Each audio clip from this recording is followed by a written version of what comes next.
Want to hear something wild? Zeus hears a prophecy that his next kid, Athena, is destined for greatness. But being the control freak he is, Zeus decides to follow his father's footstep. He swallowed Athena's pregnant mother whole. But as fate would have it, Zeus gets hit with the mother of all headaches. I mean, we're talking epic migraine territory here. Enter Hephaestus, the blacksmith god with a knack for problem solving. He grabs his trusty axe and cracking open Zeus's noggin like a cosmic piñata. Out pops Athena, ready to kick butt and take names. But that's not all, folks. From Zeus's thigh, yep, you heard that right, springs forth baby Dionysus, the god of wine. His mom was tricked by Hera and commanded Zeus to show his mighty self. Well, human can't take godly halo, so she was toasted, but Zeus quickly snatches the unborn baby and sews him into his thigh until it's time for the grand entrance. The Bonkers divine births. Athena, the goddess of wisdom, sought weapons from the smith god Hephaestus, who got the hots for her. But Athena wasn't having any of it. She bolted out of there with Hephaestus hot on her heels. Finally, Hephaestus catches up to Athena, and he tries to make his move, but she fights him off like the warrior goddess she is. But in the heat of the moment, literally, things get a little messy. Hephaestus' essence ends up on Athena's thigh. Gross. Athena wipes it off with a piece of wool and throws it to the earth. And from that little hoopsies comes Erechthonius of Athens. Determined to keep it a secret, Athena pops Erechthonius into a box and hands it to Cecrops' daughters, with one little rule: never peek inside. But, well, let's just say curiosity got the best of them.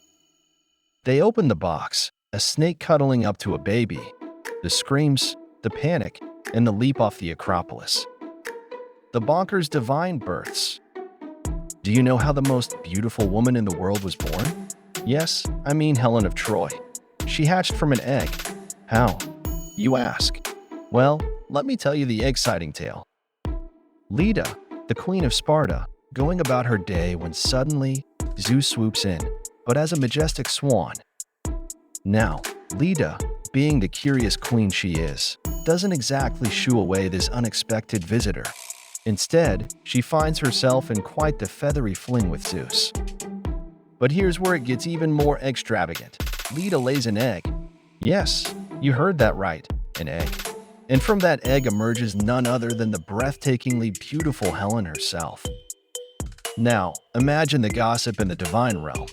Zeus, with a twinkle in his eye, probably chuckling to himself, thinking he's just pulled off the ultimate divine prank, and that is how the legend of Helen of Troy began, hatched from an egg and a tale as fantastical as the gods themselves.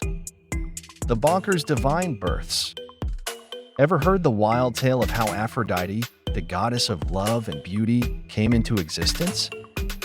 Legend has it that way back in the mythological days, Uranus, the sky god, got into a bit of a tiff with his son Cronus. Let's just say it involved some sharp objects and a rather painful separation. Yep, you guessed it, Uranus lost his, family jewels. Now, the story takes a seriously strange turn. Uranus's, let's just call them, assets took a tumble into the foamy sea below, and Aphrodite popped out of the waves. That's right, from the sea foam churned up by Uranus's wayward anatomy emerged the most stunning goddess the world had ever seen. She rode in on a seashell, with waves parting like a red carpet beneath her feet.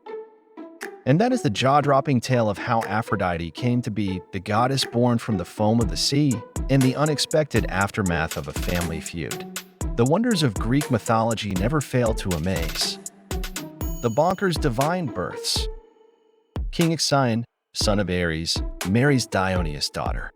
Everything's peachy until he conveniently forgets to deliver the present as promised. Dioneus, not one to take a snub lightly. Borrow his horses, cause nothing says revenge like borrowing without asking. So Ixion kills him and somehow later wants to cleanse his sins.